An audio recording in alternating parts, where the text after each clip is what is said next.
지금 비트코인이 계속해서 하락을 해주고 있습니다. 10월 6일 날에 고점을 만들어주고 지금까지 쭉 흘러서 약 33% 정도를 흘러줬는데 그 중에서도 최근 10일, 최근 열흘 동안의 낙폭이 아주 큽니다. 20%에 달하는 낙폭이고 지금 나오고 있는 낙폭의 안 좋은 점을 좀 말씀을 드리자면 저는 개인적으로 낙폭이 나온다고 했을 때 차라리 이렇게 급락으로 쫙 나오다가 반등이 나오는 편을 좋아하거든요. 왜냐면은 급락이 나왔다가 반등이 나왔다는 거는요. 매도세가 강하지만 그게 일시적이었다는 소리가 됩니다. 하지만 이런 식으로 몇 날 며칠을 걸쳐서 천천히 쭉 빼주는 거는 매수세가 없고요. 매도세가 연속적으로 있다라고 보실 수가 있겠습니다. 그리고 중간중간에 나온 반등을 확인해 봐도 11월 11일에 만들어준 고점이거든요. 근데 이제 영상 촬영 기준으로 지금 11월 21일인데 열흘 동안 변변한 반등이 한 번 없었어요. 제일 크게 나왔던 반등이 어제 나왔던 5%가량의 반등이었고 20% 하락하는데 그 와중에 5%밖에 반등을 못 해줬다? 매수세는 굉장히 일시적이고 약하면서 반대로 매도세는 연속적이고 강하다라고 볼 수가 있겠습니다. 자, 이런 하락에서 저점을 만들어주기 위해서는 세 가지 조건이 필요해요. 첫 번째 조건은 뭐냐면 10% 이상의 반등이 나와줘야 됩니다. 일단은 10% 이상 정도 되는 반등을 확인을 해줘야 돼요. 말씀드렸다시피 며칠 동안 하락세는 꾸준히 무겁게 나왔죠. 매수세는요 나오긴 했지만 모두 일시적이었어요. 그래서 이 강한 매도세, 꾸준한 매도세를 이겨주는 매수세의 폭발을 한번 확인을 해줘야 됩니다. 일단 기본적으로 이게 먼저 나와야 되고요. 그래서 한 10%에 달하는 상승이 나와줬다면 다음으로 필요한 거는 바로 횡보입니다. 이 횡보는요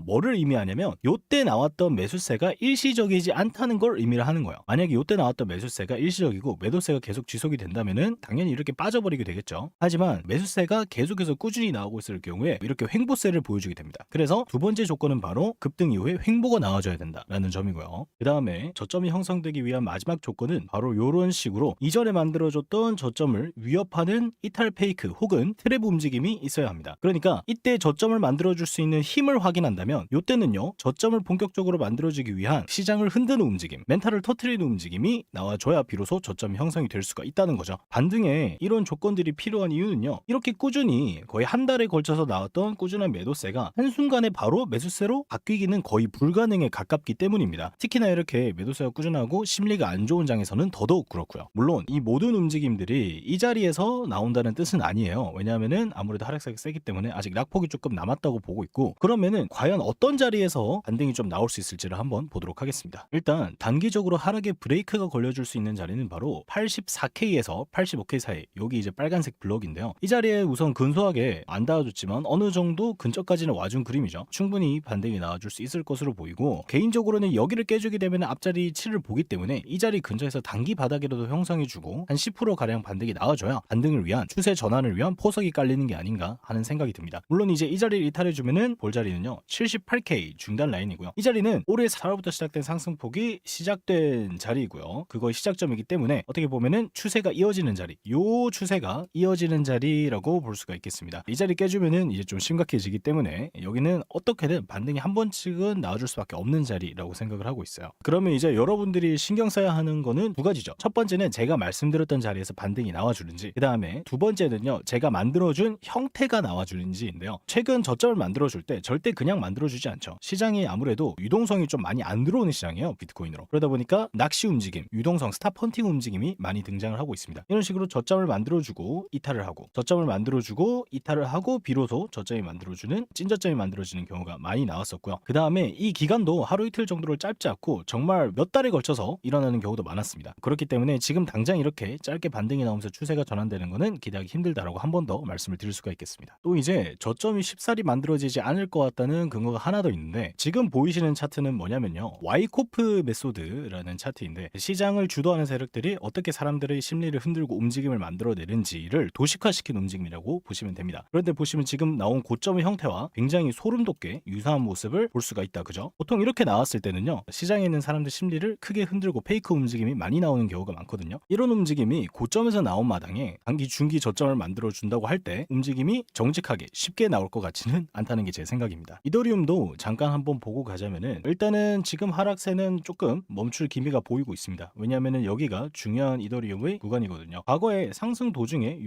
구간에서 횡보를 해준 다음에 위아래로 페이크 움직임을 주고 상승이 나왔던 전적이 있죠. 이런 식으로 매수 매도가 싸웠던 자리는요 나중에 다시 닿아주게 되더라도 추세가 이어지거나 적어도 반등은 한 번씩 나와준다는 거죠. 그래서 높은 확률로 이더리움도 이 자리를 지켜주고 반등이 나올 것으로 보이는 만큼 여기 블럭 사이에서 요 2,400달러와 2,800달러 요 블럭 사이에서 매수 매수 포지션을 한번 짜보시는 게 좋은 포지셔닝이 될 수가 있겠습니다. 번외로 지금 솔라나 ETF의 유입이 계속되고 있고 또 이제 솔라나 도미넌스 차트도 어느 정도 저점을 만들어주고 반등이 잘 나와주고 있는 만큼 비트코인이 저점을 만들어주고 이더리움도 조금 회복된다면 제일 많이 갈 종목은 솔라나가 아닐까 하고 생각을 하고 있습니다. 그리고 그 솔라나와 함께 또 좋아 보이는 종목이 하나 더 있는데요. 바로 비트코인 캐시입니다. 비트코인 캐시 같은 경우는 다른 종목들이 20-30% 하락할 때도 오히려 저점을 올려주는 행보를 하고 있었어요. 비트코인 캐시의 중기 저점이 2025년 10월 17일인데요. 다른 코인들을 보시면 2015년 10월 17일부터 얼마나 많이 하락했는지 또 비트코인 캐시가 얼마나 자리를 잘 지켜줬는지를 상대적으로 알 수가 있게 됩니다. 그래서 여러분들도 이 비트코인 캐시와 솔라나에 좀 주목을 하시면서 반등 자리가 나왔을 때 제가 말하는 반등 조건이 갖춰졌을 때 매수 포지셔닝을 한번 해보면 굉장히 좋을 것 같습니다. 감사합니다.